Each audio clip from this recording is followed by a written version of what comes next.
Saya terlebih dahulu ya. Ya, Pak. Rahmat, Erwin, Aulia Rahman. Pak.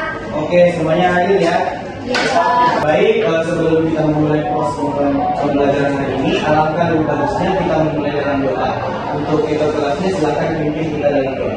Baik, mari kita bersama-sama membaca doa yang benar. Amin. Doa selesai. Sebelum kita memulai proses pembelajaran, mohon siapkan alat tulis masing-masing dan memperhatikan apa yang akan saya jelaskan pada hari ini.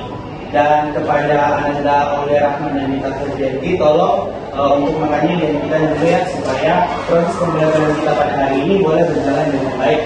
Ya, Pak. Oke, Bapak mau bertanya, ada yang suka tumbuhan di sini? Saya, Pak. Oke, Ananda, Aulia Rahman, kenapa menyukai tumbuhan? Karena strukturnya mudah dipahami serta proses perkembangannya. Saya mau bertanya lagi.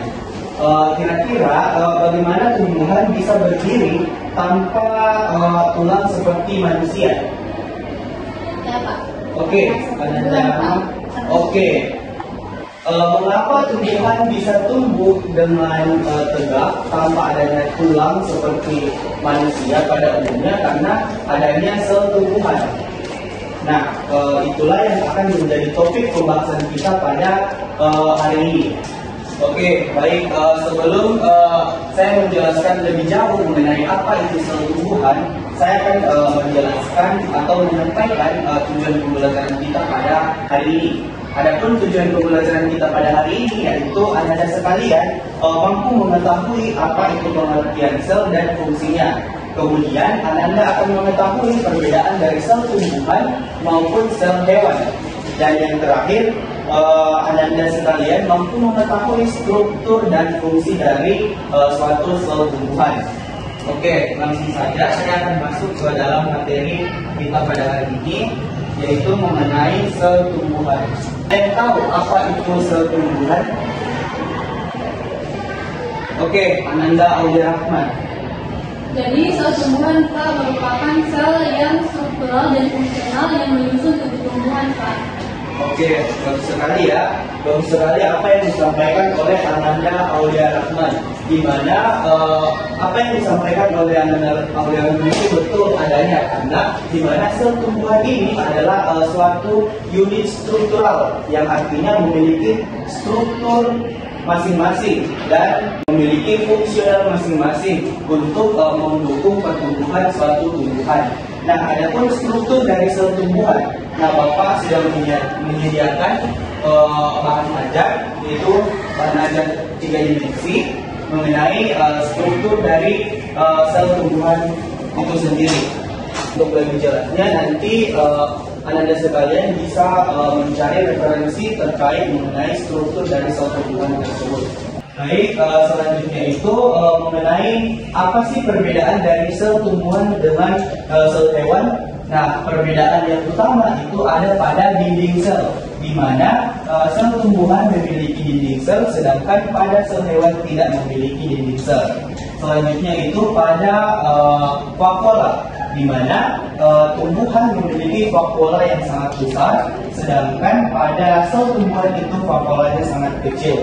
Adapun fungsi dari sel tumbuhan yang pertama itu adalah fotosintesis, di mana sel tumbuhan menghasilkan suatu energi di dalam bentuk glukosa melalui fotosintesis. Apakah ada yang mau ditanyakan mengenai pemaparan yang sudah saya jelaskan mengenai sel tumbuhan tadi? Sudah paham semuanya? Oke. Untuk itu, saya akan membagi kelompok yang terdiri dari 3 kelompok. Silakan berhitung 1 sampai 3. 1, 2, 3, 2, 3. Oke, silakan yang mendapat nomor 1 bergabung dengan nomor 1 kemudian itu selanjutnya. Kelompok 1 yang mana? Saya, Pak. Kelompok 2. Terus kelompok 3. Saya beri waktu 2 menit untuk mengerjakan RKPD yang saya berikan. bagaimana dengan kelompok 1? Apakah pertanyaannya sudah dimengerti atau ada yang mau ditanyakan? Jadi kalian isi nama kelompok, kemudian kelas dan tanggal pengisian, dan ikuti pengisian LKPD-nya. Nah, di sini nanti kalian akan mengerjakan pertanyaan masalah dari masalah yang ada pada kondisi.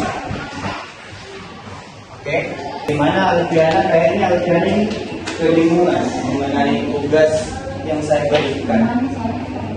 Soalnya yaitu ini adalah pernyataan permasalahan. Kemudian ada dua pertanyaan di sini. Ini yang akan kalian pecahkan. Oke. Bagaimana kelompok 1 sudah selesai? Sudah, Pak. Kelompok 2? Sudah, Pak. Kelompok 3? Sudah, Pak. Oke, jadi dari antara kelompok 1 sampai kelompok 3, kelompok siapa yang ingin menampilkan hasil dari diskusinya? Oke, silakan kelompok 2. Untuk kelompok 1 dan kelompok 3, silakan menyesuaikan Baik, Pak. dan mendengarkan jawaban dari kelompok 2. Baik, berdasarkan masalah yang kami dapat, adapun pertanyaannya yaitu apa pengaruh kerusakan pola gas dan pola terhadap kehidupan tumbuhan. Jawabannya itu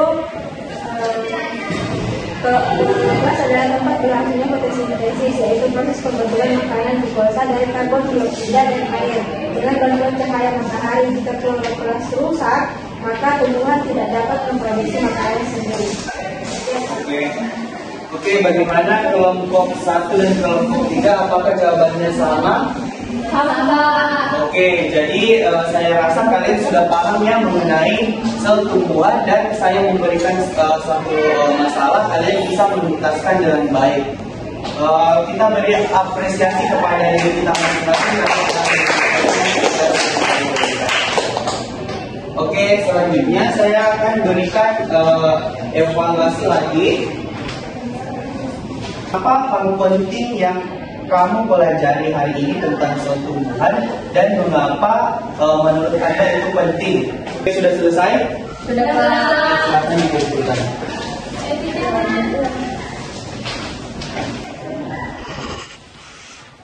Dari pembelajaran kita mulai dari awal sampai selesainya diskusi kita pada hari ini, apakah ada yang bisa menyimpulkan mengenai dengan sel tumbuhan?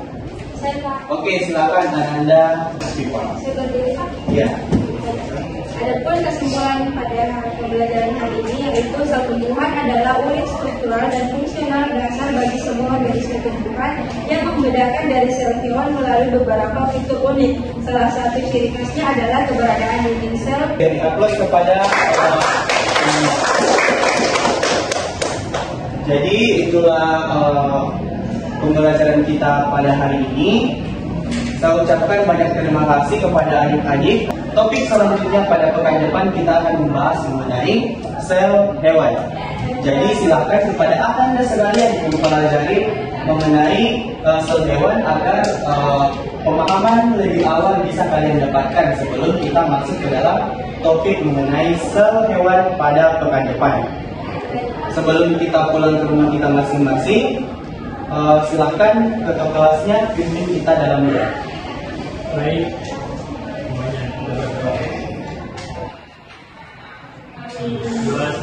Amin. Demikianlah proses pembelajaran kita pada hari ini. Saya ucapkan sekali lagi banyak terima kasih kepada Anda sekalian. Saya akhiri dengan mengucapkan wassalamualaikum warahmatullahi wabarakatuh. Waalaikumsalam warahmatullahi wabarakatuh.